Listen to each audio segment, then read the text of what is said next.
Now, our next question has to do with the action steps that you've come up with already in your discussions today. We could do this, we could do this, why don't we do this, we should try that. But there's a challenge associated with this, and we've already pointed to this earlier, and that is that different people do value different things. So, for example, some people say, just serve me fast, and other people say, don't rush me. Some people say, show me all the options. Other people say, just help me make a good choice.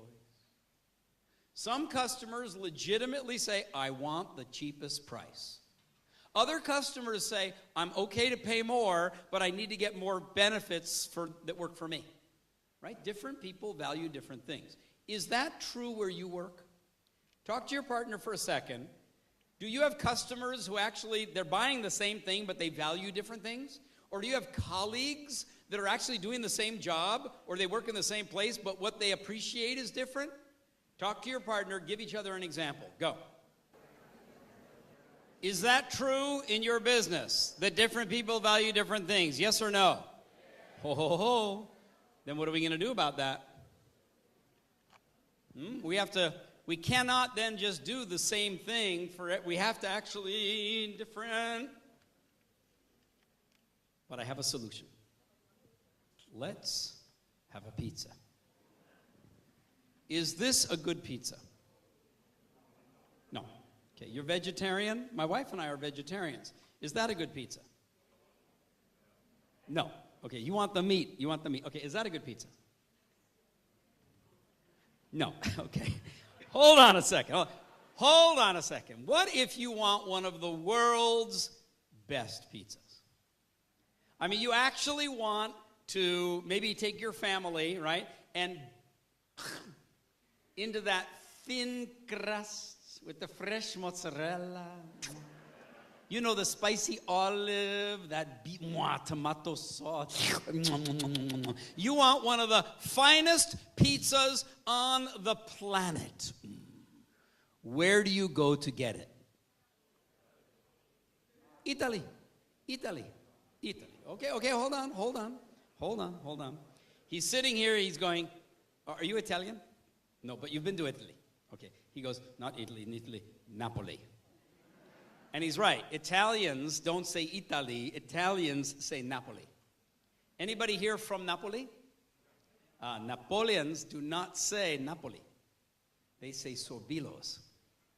Because in Napoli is the restaurant called Sorbillo's that is in Napoli, that's in Italy, that's on the planet, that has the finest pizza in the world. Americans say New York.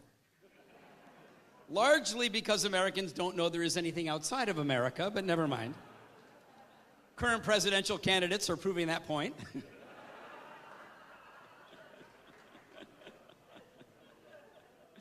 How many of you, when I said, best pizza in the world, your mind went here? Anyone? Okay. Do they make the finest pizza in the world? No. Do they sell a lot of pizza? More pizza than any other company in the world? Okay, now hold on, I don't understand. If they're not selling the world's best pizza, how come they're able to sell so much pizza? Availability, thank you. It's convenient.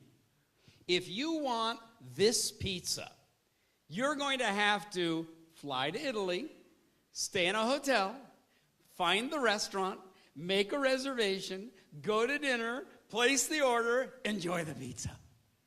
If you have 2 children at home on a weekend and they're hungry, you're going to pick up the phone, make a phone call, and 45 minutes later, you got pizza. So we now have here 2 different categories of value. One category of value is the quality of the pizza. The second category of value is how easy is it to get the pizza? How convenient? How user-friendly? How fast is the delivery? That's 2 categories. Sort of like saying, well, there's the quality of the car, BMW, and then there's the, how do I place my order for the car? How long do I have to wait for the car? Where do I have to go to get the car? Will you bring me the car? Which is not the car. but it's the delivery experience of getting the car. And you know what? You could create value in the product, the pizza, the car, or you could destroy value by not having a good pizza. And of course, that would never happen with a BMW because all the cars are perfect, right? And you could create value with the delivery by being fast, convenient, and easy.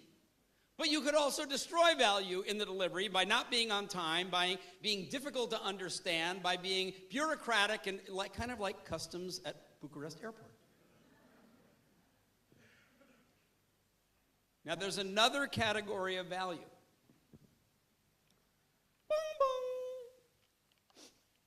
Your pizza's here. You owe me money now. $46.25. Pay. Okay, how much money do you want to give that guy? $46.25. Nothing more. What if the same guy comes to your house? Boom, boom. Hi, dinner's here, hot pizza, and he sees your kid. Well, hello there. Do you like pizza? Me too. Hot dinner here. $46.95. How much you want to pay? $50. Well, the finance person next to you is saying $46.25. But $50. Now, why would you give him the extra $3.75? Did he give you a better pizza? No. Did he give you a faster delivery? No. But he must have given you more value because you gladly gave him more money. But it must have been another category because it wasn't about the pizza and it wasn't about the speed and ease and convenience of the availability of getting the delivery of the pizza. Third category. Fourth category. Bring, bring, bring, bring, bring. Good afternoon, Pizza Hut. May I help you? Yes, hi, Mr. Kaufman calling. I'd like to order 2 special ingredients pizzas. Oh, is this Mr. Ron Kaufman calling? Oh, yes, it is. How did you know? Oh, Mr. Kaufman, you're one of our loyal customers. We love serving you. Oh, well, thanks. I love calling you, too. Hold on a second. How did she know? She has an inbound caller identification system that connects to the CRM database that shows her my recent ordering history. But when I asked her, how did you know? She didn't say, we have inbound caller identification that connects to the CRM. I can see your recent. What did she say? Come on. She said, Mr. Kaufman, you're one of our loyal customers. We love serving you. I said, well, thank you. I'd like 2 special ingredients. She said, Mr. Kaufman, same special ingredients as last weekend? I said, yes.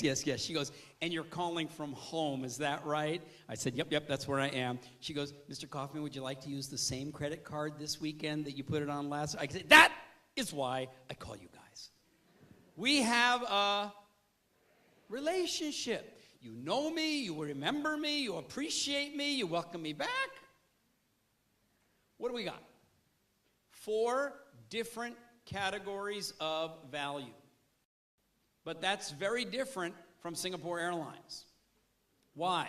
Because Airbus makes that plane, not Singapore Airlines, Airbus. And you know what? Every other major airline on the planet who does the leasing or the buying can get the same aircraft. On the aircraft, they show the same movies, they pour the same wine.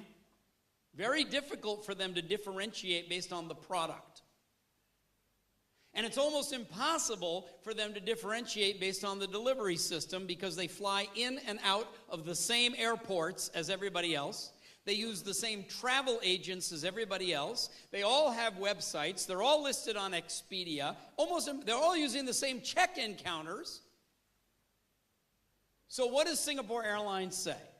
Every single time you ever see our advertising, anytime we ever have a chance to talk to you, whether it's showing you our first class or our business class, whether we're talking about the economy class, or even if we only see you online, every single time you see us, you're going to see a member of our cabin crew, because the area where we're going to stand out from all of the others is in which category? Service mindset. Now, that's not how Citibank does it. So Citibank's product in the banking industry, pretty easy for one bank to copy another bank's product. Delivery system, all the same. Branch, ATM, online, contact center. Service mindset, you got friendly bankers, we got friendly bankers. So they differentiate by saying, we've been here for 200 years. And from the day you're born, we're already looking at you as having financial potential. When you're 20 years old, like my daughter is, we're Citibank. When you start opening accounts, you start making some money, you start thinking about insurance, you whatever, right? We're Citibank. We've been here 200 years. We want you. Because we know that over the next 26 years, you're going to have a family, you're going to make some more money, you're going to have kids, you're going to da-da-da, right? You want to buy a house, you want to buy a second car. And then as you start to get further in life, when you're really thinking about your estate, or you're thinking about what you want to do that's going to require maybe a little more money, you want to grow something, or when you get to the point where you're thinking about your legacy, we're Citibank. You've got a financial life cycle, and we know it. And we want to be out there with you throughout the entire ongoing relationship.